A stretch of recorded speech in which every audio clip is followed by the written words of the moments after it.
Video like जरूर कर लीजिए और ऐसे वीडियो लगातार फ्री में पाने के लिए चैनल को तुरंत सब्सक्राइब कर लीजिए और बेल आइकन को जरूर टैप कर लीजिए ताकि आगे भी सारे वीडियो आपको मिलते रहे। यूट्यूब में फॉलो करते हैं तो प्लीज ये वाला फ्री टेलीग्राम चैनल जरूर ज्वाइन कर लीजिएगा। सारे नोटिफिकेशन सारे अपडेट यहीं पे आते हैं, ध्यान रखिए। नमस्कार साथियों, स्वागत है ऑनलाइन एग्जाम प्रिपरेशन पर which is the part of study for civil services. दोस्तों, यूपीपीएससी प्रीलिम्स 2025 के एग्जाम के लिए हम Indian history, medieval history of India के टॉप क्वेश्चंस का रिवीजन स्टार्ट कर रहे हैं। तो ये हमारी जो सीरीज चल रही है, ये हमारे मोस्ट इंपॉर्टेंट क्वेश्चंस जो कि मिडिवल इंडिया के हैं, इसकी सीरीज है और ये इसका पहला भाग है। तो आइए आज हम शुरुआत करते हैं, कुछ इंपॉर्टेंट क्वेश्चंस कवर करेंगे। वीडियो के अंत तक जुड़े रहें और अगर आपने चैनल को सब्सक्राइब नहीं किया है अभी तक तो चैनल को सब्सक्राइब भी करें और वीडियो को लाइक जरूर करें। तो सबसे पहला प्रश्न यहाँ दिया गया है, मोहम्मद साहब के संदर्भ में निम्नलिखित कथनों पर हमको विचार करना है। ये पैटर्न यूपीपीएससी में कई बार पूछा जाता है और ये बिल्कुल ऐसे ही कथन वाले पैटर्न पूछे जाते हैं। कई प्रश्न आपको ऐसे पैटर्न पर ही देखने को मिलेंगे। सबसे पहला कथन दिया गया है, जो मोहम्मद साहब थे ये कुरैश जनजाति के थे, इनका जन्म मदीना में हुआ था और इनका विवाह 40 वर्षीय धनी महिला खतीजा से हुआ था। और चौथा कथन दिया गया है, ये मूर्ति पूजा के समर्थक थे। इनमें से हमको बताना है कि ये जो नीचे कोड दिए गए हैं इनका उपयोग करके हमको बताना है कि कौन सा कोड सही है। केवल एक सही है यानी कि ये कुरैश जनजाति के थे, केवल 1 और 3 सही है यानी कुरैश जनजाति के भी थे और इनका विवाह 40 वर्षीय धनी महिला खतीजा से हुआ था, या फिर केवल 3 और 4 सही है यानी कि पहला और दूसरा गलत है, तीसरा और चौथा सही है, या फिर सभी कथन सही है। तो यहाँ हमें हमारे जो कथन सही हैं उसमें पहला सही है, जो मोहम्मद साहब थे कुरैश जनजाति के थे और इनका विवाह 40 वर्षीय धनी महिला खतीजा से हुआ था, यानी केवल 1 और 3। तो पहला और तीसरा कथन सही है, बाकी दूसरा और चौथा गलत दिया गया है। तो ऑप्शन बी हम सही उत्तर चुनेंगे। इनसे संबंधित और तथ्य जान लेते हैं। ये इस्लाम के संस्थापक थे मोहम्मद साहब जी। इनका जन्म 570 ईस्वी में मक्का में हुआ था। इनके पिता का नाम अब्दुल्ला और माता अमीना थी। 25 वर्ष की अवस्था में इनका विवाह 40 वर्षीय धनी महिला खतीजा से हुआ था। मोहम्मद साहब ने अंधविश्वास और मूर्ति पूजा का घोर निंदा की थी। तो ये निंदक थे, मूर्ति पूजा के समर्थक नहीं थे और अंधविश्वास की भी ये निंदा करते थे। इसके बाद अगला प्रश्न है, निम्नलिखित कथनों पर विचार कीजिए। ये भी मोहम्मद साहब से जुड़े हुए कथन दिए गए हैं। पहला कथन है, मोहम्मद साहब के प्रति पूर्ण समर्पण ही इस्लाम है। और मोहम्मद साहब को 40 वर्ष की अवस्था में देवदूत जिब्राइल का संदेश मिला था। इस्लाम का आधार एकेश्वरवाद है। मोहम्मद साहब के चाचा अबू तालिब ने इस्लाम स्वीकार कर लिया था। तो कुछ कथन दिए हैं। अब वैसे ही हमसे प्रश्न पूछा है कि इन कथनों का उपयोग करके हमें बताने में से कौन सा कोड सही है। केवल पहला कथन सही है, दूसरा और तीसरा सही है, या फिर पहला और चौथा सही है। तो यहाँ पर हमारा पहला जो कथन है ये गलत हो जाएगा। दूसरा कथन सही है, 40 वर्ष की अवस्था में देवदूत जिब्राइल का संदेश इनको मिला था। और इसमें से तीसरा कथन सही है, इस्लाम का आधार एकेश्वरवाद है। चौथा और पहला कथन इसमें गलत दिया गया है। तो ये ऑप्शन बी सही उत्तर हो जाएगा। सबसे पहले यहाँ पर दिया गया है कि खुदा के प्रति पूर्ण समर्पण ही इस्लाम है। तो ये ऐसा इनके द्वारा कहा गया था। इस्लाम का उदय मक्का में हुआ था, इनका जन्म मक्का में हुआ था और ये इस्लाम धर्म के संस्थापक रहे हैं। पिछले प्रश्न में ही हमने जाना। इसके बाद अगला कथन दिया गया है, मोहम्मद साहब को 40 वर्ष की अवस्था में देवदूत जिब्राइल का संदेश मिला था।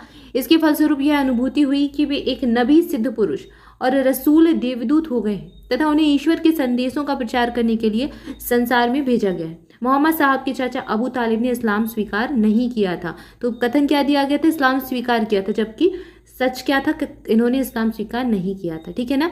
तो ऑप्शन बी सही उत्तर था हमारे इस प्रश्न का। इसके बाद अगला प्रश्न है, मोहम्मद साहब के संदर्भ में निम्नलिखित कथनों पर विचार कीजिए। पहला कथन दिया है, ये मदीना 620 ईस्वी में गए थे। इनके अनुयायियों को 4 कर्तव्यों की पूर्ति करना आवश्यक था। ये प्रथम मुस्लिम शासक थे। चौथा कथन दिया गया है, मुस्लिमों का धार्मिक कानून सरिया या फिर शरीयत कहलाता है। यहाँ पर ऑप्शन हमें फिर वही दिए गए हैं, केवल 1, 2 या 3, या 3 और 4, या फिर सभी। तो यहाँ पर सही उत्तर हमारा तीसरा हो जाएगा। केवल 3 और 4 कथन सही है, यानी कि ये प्रथम मुस्लिम शासक थे और मुस्लिम धर्म के संस्थापक भी थे। और चौथा कथन भी सही है, मुस्लिम का जो धार्मिक कानून है वो सरिया या फिर शरीयत कहलाता है। शरीयत कानून आप सुनते भी होंगे कई बार। आइए जानते हैं इससे संबंधित और तथ्यों को। मोहम्मद साहब 622 ईस्वी में गए थे मदीना, और जबकि हमारे ऑप्शन में क्या दिया गया था, 620 ईस्वी। ठीक है, तो ये गए थे 622 ईस्वी में और इसे ही हिजरत कहा जाता है जब ये मदीना गए थे। 622 ईस्वी में हिजरी संवत का आरंभ माना जाता है और यह तिथि मोहम्मद साहब का मक्का त्याग कर मदीना जाने की स्मृति में मनाते हैं। इनके अनुयायियों को 5 कर्तव्यों की पूर्ति करना आवश्यक है। ये कर्तव्य है कलमा, प्रतिदिन 5 बार नमाज पढ़ना, रोजा रखना, हज और जकात करना। मोहम्मद साहब ने खुदा को केंद्र में रखकर मदीना में अपने राज्य की स्थापना की और ये प्रथम मुस्लिम शासक थे। उनके शासन का आधार कुरान था।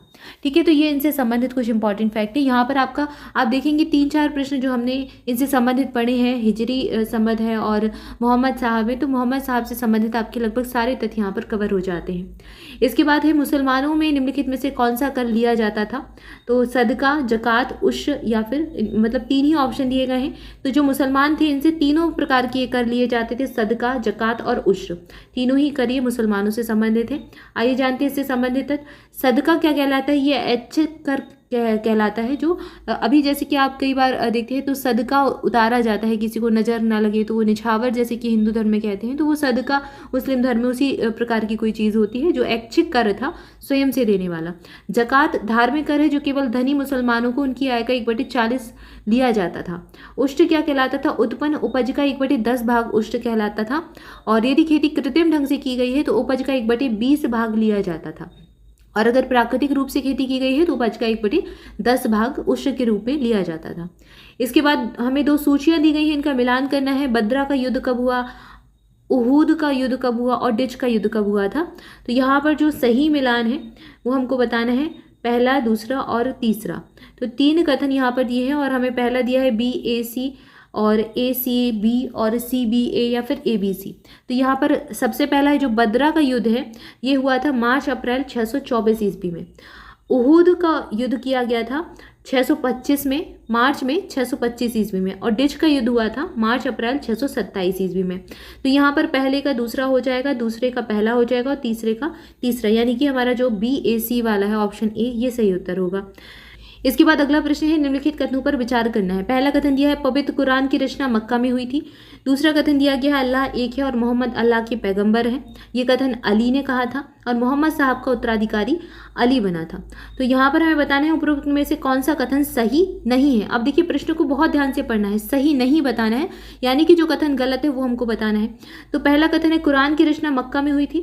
तो कुरान जो है ये पवित्र ग्रंथ माना जाता है मुस्लिम धर्म का, और इसकी रचना हुई थी मदीना में, और वहीं पर मतलब जो इनकी रचना जो है वहीं पर की गई थी, ये चीज़ याद रखिएगा। इसके बाद है अल्लाह एक, मोहम्मद अल्लाह के पैगंबर हैं। ये कथन भी अली का नहीं था, ये मोहम्मद साहब का कथन था। मोहम्मद साहब ने किसी को भी उत्तराधिकारी घोषित नहीं किया था, तो ये कथन भी गलत हो जाता है कि ये अली का कथन था। तो यहाँ पर तीनों ही कथन गलत दिए हैं, यानी हमारा जो सही उत्तर हो जाएगा ये कौन सा हो जाएगा, सभी, उपरोक्त सभी, यानी कि सभी वाला, ऑप्शन डी हमारा सही उत्तर हो जाएगा। तो उसको सही उत्तर चुनना है। देखिए वही कथन यहाँ पर दिए गए हैं व्याख्या के रूप में कि कुरान की रचना मदीने में हुई और यहीं पर मोहम्मद साहब की शिक्षाओं को निश्चित रूप मिला। और ये जो कथन है अल्लाह एक है और मोहम्मद अल्लाह के पैगंबर हैं, ये मोहम्मद साहब ने दिया था। मोहम्मद साहब का निधन 632 में हुआ था, 632 ईस्वी में, और इन्होंने किसी को भी अपना उत्तराधिकारी घोषित नहीं किया था। ठीक है, इसके बाद आगे बढ़ते हैं, अगला प्रश्न देखते हैं। अगला प्रश्न दिया गया है पहले 4 खलीफों का सही क्रम बताना है। 4 खलीफे हैं, अबू बकर, उमर, उस्मान और अली। 4 खलीफे दिए गए हैं, यहाँ पर इनके नाम दिए हैं। तो पहले 4 कौन से थे, इनका सही क्रम बताइए। तो ये सही क्रम में ही दिए हैं। पहला जो खलीफा था अबू बकर था, फिर उमर, फिर उस्मान, उसके बाद अली। ऑप्शन सी सही उत्तर है, 1, 2, 3, 4। अबू बकर, यहाँ पर कुछ कथन फिर से दिए गए हैं कि निम्नलिखित कथनों पर विचार करना है। पहला कथन है अबू बकर इस्लाम धर्म में सबसे आरंभिक अनुयायी था। दूसरा है अबू बकर ने बाइजेंटाइन राज्य के विरुद्ध सेना का नेतृत्व किया था। तीसरा है उमर ने खलीफा की उपाधि धारण की। चौथा है अबू बकर की जो मृत्यु है ये 632 ईस्वी में हुई थी। अब यहाँ पर हमें सही कथन चुनना है, उपरोक्त में से कौन सा कथन सही है। तो नीचे दिए गए जो कोड है इनमें हमें बताना है। तो 3 कथन यहाँ पर सही है, चौथा वाला गलत हो जाएगा, पहला, दूसरा, तीसरा सही है। आइए इससे संबंधित व्याख्या देखते हैं तो आपको और सारी चीज़ें क्लियर होंगी। तो अबू बकर जो है ये 632 से 634 ईस्वी तक बाइजेंटाइन राज्य के विरुद्ध सेना का नेतृत्व कर रहे थे और ससानिद के विरुद्ध इन्होंने विजय भी प्राप्त की। उमर की खलीफा की जो उपाधि है इसके साथ साथ आमीर उल मुमीनिन के विरुद्ध इन्होंने धारण किया था। अबू बकर की मृत्यु 13 अगस्त 634 ईस्वी में हुई थी और अपने अंतिम दिनों में इन्होंने उमर 634 से 644 तक ये रहे, इनको अपना उत्तराधिकारी घोषित किया था। तो उमर अबू बकर के बाद दूसरे नंबर के खलीफा बनते हैं और चौथे नंबर पर आते हैं अली। ये अभी हमने पिछले प्रश्न में ही देखा था, अबू बकर, उमर, उस्मान, फिर अली का नंबर आया। ठीक है, तो याद रखिएगा, इनसे संबंधित जानकारी को भी याद रखिएगा। तो यहाँ पर चौथा कथन बस गलत है, बाकी 3 कथन बिल्कुल सही है। इनकी मृत्यु 634 में हुई थी, ना कि 632 में। क्लियर है। अगला प्रश्न देखते हैं। अगला प्रश्न है, निम्नलिखित कथनों पर विचार करना है। उस्मान 70 वर्ष की आयु में चौथा खलीफा नियुक्त हुआ था। बिल्कुल यहाँ पर गलत है, उस्मान तीसरे खलीफा थे। ठीक है, 17 जून 654 को कुरान पढ़ते समय उस्मान की हत्या कर दी गई। कूफा को राजधानी बनाने का निर्णय अली ने लिया था। तो यहाँ पर हमें बताना है सही नहीं है, जो सही नहीं है वो बताना है। देखिए प्रश्न को भी बहुत ध्यान से पढ़ना है, कौन सा सही है कौन सा सही नहीं है, ऐसे प्रश्न पूछे जाते हैं। तो जो गलत है वो उत्तर हमें चुनना है। कोड हमें दिए गए हैं केवल 1, 2 और 3, 3 और 4 या फिर सभी। तो यहाँ पर केवल एक कथन गलत है, पहला वाला हम जानते ही हैं, उस्मान जो है तीसरे नंबर के खलीफा चुने गए थे। बाकी के 3 जो कथन है वो दूसरा, तीसरा, चौथा सही है। तो देखिए उस्मान 70 वर्ष की आयु में तीसरे खलीफा नियुक्त हुए थे। चौथे खलीफा कौन थे? अली थे। अबू बकर, इसके बाद देखिए दूसरे नंबर पर थे अबू बकर के बाद दूसरे नंबर पर कौन आया था? उस्मान तीसरे नंबर पर थे। अबू बकर के बाद उमर का नाम आता है। तो याद रखिएगा आप, यहाँ पर उमर के बाद आए उस्मान और उस्मान के बाद आए थे अली। दूसरा कथन दिया है, मदीना खिलाफत साम्राज्य में संपन्न प्रदेशों से बहुत दूर स्थित है और इसलिए अली ने कूफा को राजधानी बनाने का निर्णय लिया था। बिल्कुल सही कथन दिया गया था। अली की मृत्यु हुई थी 25 जनवरी 661 ईस्वी में। तो ये वाला कथन भी सही दिया गया था। क्लियर है। इसके बाद अगला प्रश्न है, उमैया की खिलाफत जो है इसके संदर्भ में कुछ कथन है, इन पर विचार करना है, बताना है कौन सा कथन सही है। पहला दिया है, उमैया इसकी नींव मुआविया के द्वारा रखी गई थी। दूसरा कथन दिया गया, मुआविया ने अपना उत्तराधिकारी यजीद को बनाया था। तीसरा कथन है, करबला के मैदान में मुआविया और हुसैन के बीच में युद्ध हुआ था। चौथा कथन है, उमैया साम्राज्य भाषा और जाति की समानता और भेदभाव रहित संस्कृति पर आधारित था। तो बताना है कौन सा कथन सही है। कोड हमें जो दिए गए हैं इनमें से, तो यहाँ पर पहला कथन बिल्कुल सही है, उमैया जो है इसकी नींव मुआविया के द्वारा ही रखी गई थी। दूसरा कथन भी सही है, मुआविया ने अपना उत्तराधिकारी यजीद को चुना था। तीसरा कथन गलत है और चौथा कथन भी सही दिया है। आइए जानते हैं इसकी व्याख्या। जो कूफा है 25 मील दूर यहाँ पर था, करबला के मैदान में यजीद और हुसैन के बीच युद्ध हुआ था। इसमें हुसैन शहीद हो गए थे और यजीद यहाँ पर जो है विजेता बने। उमैया साम्राज्य भाषा और जाति की समानता और भेदभाव रहित संस्कृति पर आधारित था। उमैया वंश जो है ये 661 से 750 ईस्वी के 14 शासक यहाँ पर हुए थे और लगभग 90 वर्ष तक इन्होंने शासन किया था उमैया वंश ने। और इस वंश का अंतिम शासक कौन था? मरवान द्वितीय बना था। ठीक है ना, तो इसको याद रखिएगा। तो यहाँ पर आज हमने कुछ प्रश्नों को कवर किया है। इसके आगे की जो प्रश्न इसको हम अगले पार्ट में देखेंगे। तब तक के लिए चैनल के साथ जुड़े रहें, वीडियो को लाइक जरूर करें, चैनल को सब्सक्राइब भी करें।